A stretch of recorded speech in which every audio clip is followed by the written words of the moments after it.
Welcome back, everyone. We're diving into a fascinating story from Hollywood, one that gives us a look behind the scenes of movie magic and stardom.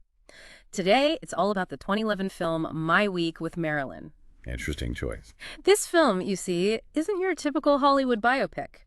It's based on actual diaries written by Colin Clark, who, believe it or not, worked on the set of the 1957 film The Prince and the Showgirl. Wow. And get this, those diaries offer an incredibly personal glimpse into the life of, well, the one and only Marilyn Monroe. Oh, that's got to be interesting. An inside look at Marilyn Monroe, huh? Precisely. And not just any moment, these diaries capture a specific, and I have to say, quite dramatic, week in her life. All ears. Clark's perspective isn't just about Monroe's on-screen persona, the glamorous Hollywood star. It's about the real woman, the person behind the icon, struggling with, well, everything that came with fame. I can only imagine. The pressures, the expectation. Oh, absolutely. A demanding film set, her own personal struggles, it's all there. Sounds like a roller coaster of emotions. To truly get into My Week with Marilyn, we need to go back to the original film, The Prince and the Showgirl. Setting the stage. It's 1956, and imagine this. Laurence Olivier, British theater royalty, directing and starring alongside Marilyn Monroe. Talk about a clash of titans. And you know, Marilyn Monroe wasn't exactly known for being, well, the easiest to work with, was she? Let's just say she had a certain reputation. Often late, sometimes struggling with lines, and very reliant on her acting coach, Paula Strasberg. Now, that's bound to cause some friction, especially with someone like Olivier, known for his strict traditional style of acting. Definitely. Olivier was all about technique, precise, and disciplined. And then you have Monroe, deeply immersed in method acting under Strasberg's guidance. Two completely different approaches bound to create some tension on set. It was a recipe for fireworks, that's for sure. And to make things even more interesting, Olivier was married to Vivien Leigh at the time. Ah, Vivien Leigh, the original Scarlett O'Hara. During filming, the strain on their relationship was quite noticeable. Wow, with Monroe's presence on set and all the existing challenges, I can see how things would get complicated. It was a melting pot of drama, both on and off screen. Talk about a story waiting to be told. Fast forward to 2011, My Week with Marilyn brings this whole chapter of Hollywood history back to life, and Michelle Williams as Marilyn. She was simply incredible. I've heard great things about her performance. Her dedication to the role was amazing. 6 months of immersing herself in everything Marilyn, from biographies and diaries to letters and films. Wow, that's commitment. She didn't just want to look like Monroe, she wanted to understand her completely. So it wasn't just about mimicking her mannerisms. Exactly. It was about capturing her essence. And there's this story that during those 6 months, Williams started writing to Monroe in a journal as if they were having a conversation. You're kidding. It's true. A way for her to connect on a deeper, more personal level. It sounds almost like she was channeling Marilyn. And it wasn't just mental preparation either. Williams went through a physical transformation too. She gained weight and even worked with a choreographer to perfect that signature Marilyn walk. So she was really stepping into Marilyn's shoes, both literally and figuratively. Literally. And speaking of stepping into her shoes, get this. Williams was given the same dressing room at Pinewood Studios that Monroe used during The Prince and the Showgirl. Whoa, talk about an immersive experience. It must have been something else to be surrounded by that same space, that same energy. I can only imagine. And speaking of capturing that era, Kenneth Branagh's portrayal of Laurence Olivier deserves a mention. He came on board after Ralph Fiennes dropped out. Interesting. Yeah. Seems like the casting for My Week with Marilyn had its own drama going on. It did. Yeah. And the story behind casting Vivien Leigh is just as captivating. Oh, do tell. Originally, the role was offered to Catherine Zeta-Jones. No way. But due to her husband Michael Douglas's cancer treatment at the time, she had to decline. Makes sense. Family comes first. The role ultimately went to Julia Ormond, who brought her own unique take to the character. That's quite a journey from Zeta-Jones to Ormond. It really goes to show how personal circumstances can impact a film, even something as seemingly simple as casting. It's a reminder that behind all the glitz and glamour, there are real people with real lives. So we've got the cast. Now let's talk locations. Did they film My Week with Marilyn in England? They did. And they really went all out to recreate that 1950s English atmosphere. I bet. They even reconstructed the 1950s London Heathrow Airport at White Waltham Airfield. Wow, that must have been a huge undertaking. Talk about dedication to detail. Yeah. And they didn't stop there. Some scenes were filmed in the very same studio where The Prince and the Showgirl was shot back in '56. That's amazing, capturing the essence of a bygone era. And get this, they shot on location at Parkside House, Yeah. the actual house where Monroe and Arthur Miller, her husband at the time, lived during their stay in Britain. Wow, the actual house. That's incredible. It must have been like stepping back in time for everyone involved. The production designer was meticulous, researching the period thoroughly, using original photos and documents for everything from the wallpaper to the light fixtures. Creating that authentic, lived-in feel, a place where Monroe and Miller could have actually spent their days. It's all about transporting the audience, immersing them in the world you're creating on screen. And the costumes and makeup. Did they stick to that historical accuracy too? Absolutely. The costume designers sourced vintage pieces and meticulously studied photographs to recreate the silhouettes and styles of the late 50s. It's a fine line, isn't it? Staying true to the era without making it look like a costume party. For sure. And the makeup artists faced a similar challenge, transforming Michelle Williams into Marilyn without going overboard on prosthetics. So enhancing, not masking. Exactly. They wanted Williams's performance to shine through, not be overshadowed by heavy makeup. Makes perfect sense. Subtle techniques to highlight her features, but ultimately, it was Williams's acting that brought Marilyn to life. Speaking of the cast, wasn't Emma Watson in this film? I vaguely remember seeing her name in the credits. She played a wardrobe assistant named Lucy. A small role, but important to the story.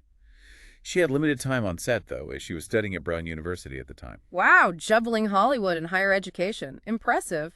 And there's a fun story about her costumes. The costume designer, while doing research, came across an original photograph of the cast and crew from The Prince and the Showgirl. No way, really? Yep. And in that photo, one of the women was wearing a very specific tartan dress. Inspired, they found a similar tartan fabric and recreated the dress for Emma Watson's character, Lucy. That's dedication to detail for you. Even for a smaller role, they went the extra mile. They were piecing together a historical puzzle with every costume, every location, every detail as a vital piece. Makes you appreciate the effort and research that goes into filmmaking. Absolutely. But my week with Marilyn wasn't just about recreating a bygone era. It was also about exploring the human story of Marilyn Monroe through Colin Clark's eyes. Which brings up a really intriguing question. How much of what we see is Colin's personal interpretation, and how much actually reflects the real Marilyn? That's the million-dollar question, isn't it? The film is based on his diaries, which, by their very nature, are subjective. He was young, clearly captivated by Monroe's charm, and his perspective is bound to be colored by his own experiences and emotions. It's like those coming-of-age stories where the protagonist is both drawn to and a little intimidated by a larger-than-life figure. Clark was surrounded by Hollywood legends, spending time with this global icon. Absolutely. It adds another layer to the story. We see Marilyn through his eyes, but we also catch glimpses of her vulnerability, her struggles with her craft, and her personal demons. It makes you wonder, how did the filmmakers handle that complexity? They wanted to stay true to Clark's diaries, but also consider the bigger picture, the historical context, and the perspectives of everyone involved. It's quite a balancing act. It is. But that's where the filmmaker's skill comes in. They manage to weave together these multiple perspectives without taking sides. They don't shy away from portraying the challenges Monroe faced, both personally and professionally. Those scenes where she struggles with her lines or has those emotional breakdowns offset, they make her feel more human, more relatable. Exactly. And they challenge that simple, blonde bombshell image. The film also touches upon the friction between Monroe and Olivier, showing their clashing personalities and their totally opposite approaches to acting. It was a clash of styles, for sure. But it doesn't paint Olivier as the villain either, does it? Not at all. He comes across as a talented professional who's simply frustrated by disruptions to his carefully planned production. It's a much more nuanced portrayal, avoiding easy judgments.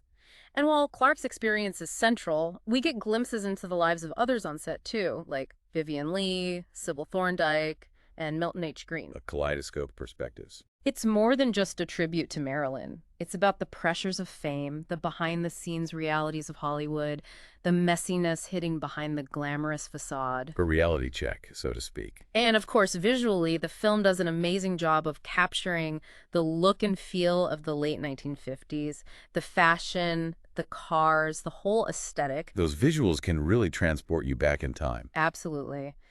And Michelle Williams' performance is captivating. She embodies Marilyn with such Nuance and sensitivity, it's not just an impersonation, it's truly moving. I agree. It's a powerhouse performance. It makes you think, what was it like for her to dive so deep into the life of such a complex and iconic figure? It's a fascinating question. To answer it, we need to dig deeper into the making of My Week with Marilyn. And dig deeper we shall. One thing that really struck me about Michelle Williams's process was how much emphasis she put on understanding Marilyn's inner life. Yeah. Like, she didn't just focus on the external stuff, the looks and the mannerisms. Right. She really delved deep. She studied Marilyn's poetry, her personal letters, even looked into the psychological theories of the time, trying to grasp how Marilyn saw the world. It's like she was going beyond the surface, trying to get to the heart of who Marilyn really was, not just the Hollywood icon. Exactly. Yeah. It would have been easy to just get caught up in the whole iconography of Marilyn Monroe, the blonde hair, the red lipstick. The poses. Yeah, all that. But Williams wanted more. Yeah, much more. She knew that to really portray Marilyn, she had to understand her vulnerability, her intelligence, her desire for, well, something beyond just fame. It's almost like she was playing two roles, right? Mm-hmm. The public Marilyn and the private Norma Jean. Exactly. Did Williams ever talk about how difficult that was, reconciling those two sides of Marilyn's personality? She did. In interviews, she talked about the emotional toll of playing such a complex character. Okay. She felt this huge responsibility, to portray Marilyn with respect and sensitivity, especially considering everything she went through. The tragedies, the exploitation. Yeah, all of it. It's a tough balance to strike. It is. Honoring a real person's legacy while also creating a believable performance. Do you think My Week with Marilyn managed to do that? Find that balance? For the most part, I think so. The film doesn't shy away from the difficult stuff in Marilyn's life. Right. But it doesn't exploit it either. It shows her as a woman trying to find her own voice, her own identity in a world that was constantly trying to define her. Exactly. And it's not just Marilyn's story that's compelling. Right. We also have Colin Clark, this young man suddenly thrown into this glamorous and complicated world. Oh, yeah. What a story. Did Williams ever say anything about how she viewed their relationship, the way it's shown in the film? She did. She described it as like a meeting of innocence. She saw Clark as this wide-eyed observer, completely captivated by Marilyn, but also genuinely concerned for her. It makes their scenes together so much more interesting to watch, knowing that's how Williams approached their dynamic. Oh, for sure. There's this tenderness of vulnerability in their interactions. The real connection. So we've talked about the acting, the historical setting, the behind-the-scenes stories. But what about the film's message? What do you think My Week with Marilyn is trying to say about fame, about identity, about the sacrifices people make chasing their dreams? That's where it gets really thought-provoking. Yeah. On one hand, it's a warning about fame. Right. How seductive it can be, but also how dangerous. The allure and the dark side. Exactly. It shows how easy it is to lose yourself in that public persona. And how the demands of the industry can really eat away at who you are. It's a theme we see throughout Hollywood history. Yeah. Stars burning out, losing themselves in the pressure cooker of fame. My Week with Marilyn doesn't shy away from that at all. No, it shows how Marilyn struggled with the constant scrutiny, the feeling of being trapped by her own image. But it also shows her strength. Absolutely. Her resilience, her refusal to just be a puppet for the Hollywood machine. The film portrays her as a complex person. Someone aware of the game, but still yearning for real connection, for artistic fulfillment. It's that longing, that search for something more that makes her story resonate with us even today. I agree. Makes us think about the cost of fame, the sacrifices made in pursuit of a dream. And what about the film's legacy? How do you think My Week with Marilyn fits into the larger conversation about Marilyn Monroe and her impact? That's a good question. I think it offered a more personal, more human portrayal of Monroe than we'd seen before. Yeah. It went beyond the blonde bombshell stereotype and showed audiences her vulnerability, her intelligence, her tragic side. It feels like the film renewed interest in her life and work, encouraging people to look past the surface and really engage with her story. It did. It's a testament to the power of storytelling. Yes. The way film can shine a new light on familiar figures and make us question our own perceptions. It's a reminder that even the most iconic figures are, at their core, human. With dreams and flaws and that need for connection. And that's a message that's timeless. It feels like we've been on this incredible journey exploring everything behind My Week with Marilyn. We have. We've talked about the filmmaker's dedication, the nuances of Michelle Williams' performance, and just how complex it is to portray a real-life icon like Marilyn Monroe. You know, what really strikes me is how the film takes this one specific week and uses it to explore something so universal. Yeah. That blurry line between who we are in public and who we are in private. It's like the film peels back all the layers of fame and lets us see Marilyn not just as this symbol, but as a woman facing real challenges in an industry that demand a perfect image. And if you think about it, both Olivier and Clark, despite their different roles in Monroe's life, they both found their time with her exhilarating but also emotionally exhausting. Right. It raises a question, Can we ever truly separate the persona, the icon, from the real person behind it? It's something to think about long after the movie ends, especially today with social media and the constant media attention. That line between public image and private life is even more blurred. Absolutely. Maybe that's why My Week with Marilyn still resonates with audiences today. It's a reminder that fame, while it might seem glamorous, can also be isolating, and that everyone, even the most famous people, crave real connection and understanding. For sure.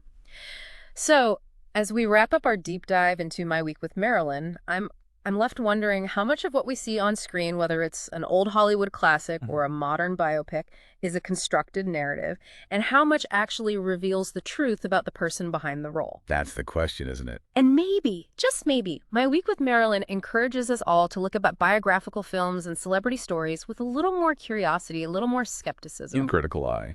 Yeah, and a reminder that the most interesting stories aren't always the ones making headlines. Right. Sometimes the most revealing truths are in those quiet moments, personal reflections, the untold stories that shape a life.